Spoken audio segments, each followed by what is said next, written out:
Thank you, Mr. President, and thank you for having me as one of your guest speakers this evening. I would like to start by saying that I am most certainly not against social media. Any one of my friends or followers will tell you that I'm certainly not averse to the semi-regular Instagram post, Facebook upload, or even Snapchat story. Perhaps even more importantly, as an Australian student, social media allows me to effortlessly stay in contact with my friends and family around the world. More importantly still, social media acts as a positive implication for many people living in developing countries. And some of the world's largest social media companies are at the heart of these positive changes. Facebook's internet.org, for example, has given internet access to over 25 million people around the world who have been able to reap the many benefits that the internet provides. These people live in countries ranging from Kenya to Colombia, and the program is only in its first 2 years. Social media gives a voice to the people. It allows us to fight for what we believe in. It keeps people safe. And it allows us to create a movement in the name of what we think is right. But the fact of the matter is that the motion put before the House tonight is not about the benefits of social media. It is not about whether or not the internet is good or bad. The motion put before us tonight is about the impact that social media can have on our interactions, on our relationships, and on each and every one of our lives on a deeply personal level. As a society, we are constantly feeling the need to be seen by massive amounts of people. We are growing more and more dependent on instant gratification. And in order to feel included, we are forced to post, gram, snap, tweet, upload, pin, check in, swipe, like, share, react, or message. Our real human connections are being replaced by virtual relationships. The simple truth is that for the most part, we are spending huge proportions of our lives living in the digital universe. And it is corrupting the way that we act with each other. But before I go into more detail about the ways in which social media is affecting our lives, it falls on me to introduce tonight's opposition. Speaking first for the opposition tonight is my friend, Lali Vadlamani. Now, in the spirit of tonight's debate, Facebook memes often tell us to find you someone who can do both.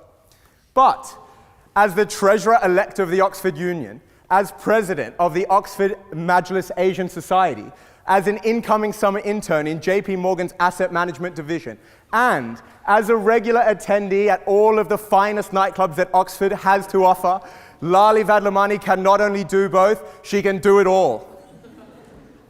Next up, we have Liam Hackett, founder and CEO of Ditch the Label. Liam and I were chuckling earlier because when I was researching him in the lead up to tonight's debate, I came across the first comment on his Wikipedia page, which simply read, "Liam Hackett should not have a Wikipedia page." Liam, you'll be pleased to hear that I actually disagree. I have tremendous respect for you and the work that you're doing for victims of cyberbullying, and I look very much forward to hearing what you have to say tonight. Finally, closing the case for the opposition, we have Dr. Jessica Carbonneau, Tinder's sociologist. Now, in an attempt to sabotage my opposition and learn about their arguments for tonight's debate, I set my Tinder radius to the maximum 160 kilometers. However, it was obviously not far enough, because Jessica, we are yet to match, and I still have no idea what you're going to say against me tonight.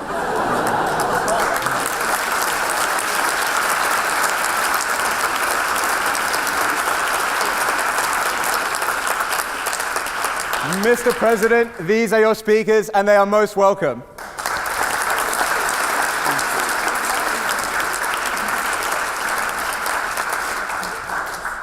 I'd now like to continue my argument by first discussing the impact that social media is having on us at an individual level. Because if we can agree that social media is affecting us as individuals and changing the way that we behave, it follows that social media is affecting the way we interact with each other. Research from the University of Pittsburgh School of Medicine studied over 1,700 people between the ages of 19 and 32. It was found that on average, Participants were spending 61 minutes per day on social media and visiting social media websites over 30 times per week. This research was conducted in 2014, and the numbers have been growing steadily since that time. Over 1/4 of the young people surveyed displayed indicators of high levels of depression, and the people who most frequently checked social media were found to be 2.7 times more likely to develop depression than the average. Now, the opposition would have you believe that this data is inaccurate. Perhaps it is people who are already depressed that are turning to social media as an outlet.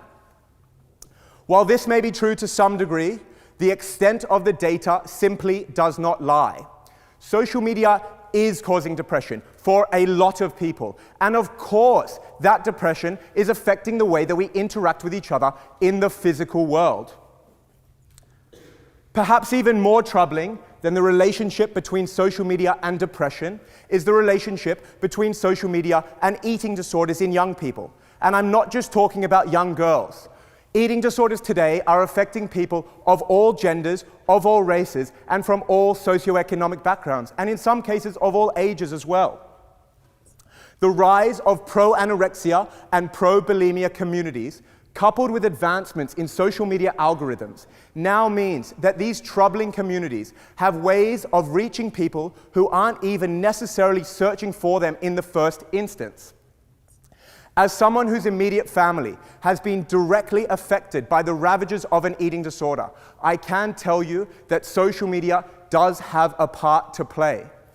Platforms like Facebook, Instagram, and Tumblr are giving young people distorted images of how their bodies should look, and oftentimes the result is a serious mental illness that has far-reaching implications on loving families and loving friendships. The mere fact that Facebook and Instagram have simple methods for reporting self-harming and suicidal content is respectable, but it is also a chilling indictment of the extent of this problem.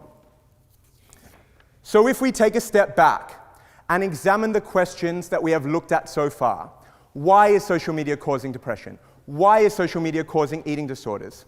The answer is one that I think we all inherently know. By being constantly presented with highly idealized views of our peers, social media elicits feelings of envy and feelings of inadequacy by instilling us with the often false belief that other people are living more successful or more fulfilling lives.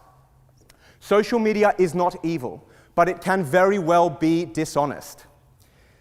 It presents us with a standard that is unrealistic, a reality that is unreliable, and a world which has been filtered and altered for the benefit of another person or group, and that is the very essence of corruption. Not only is social media corrupting the way that we behave as individuals in our own lives, it is also changing the way that we act as a society and the ways that we interact with our political leaders. In the recent US election, Facebook's I Voted function generated 340,000 extra votes. While it hasn't yet been determined whether these were in favor of Republicans or in favor of Democrats, the implications on our freedom of thought are worryingly clear. To give you a perhaps more serious example, in Facebook's recent fake news scandal, Facebook employees were accused by Gizmodo and other journalists of choosing the articles that appear as trending on our news feeds, based on their own political beliefs. This alteration of information, this filtering of our realities, is once again at the very heart of what corruption really is. But the issue goes deeper than any one scandal. Social media is giving massive followings to people who are popular rather than people who are professional. Truth is quickly being replaced with speed and access, and journalistic integrity is something that is quickly becoming harder and harder to find. We are not having organic interactions with each other, with our friends, with our idols, with our families, or with our political leaders. And if you think we are, I would urge you to be more skeptical. In summary, my message is simple. We need not condemn social media, but to be aware of the fact that it is corrupting our interactions. So tonight, I say to you all, it's time to stop stalking and start talking. And sometimes you can learn more by looking someone in the eye than you can from looking at their social media profile. Proud to propose. Thank you.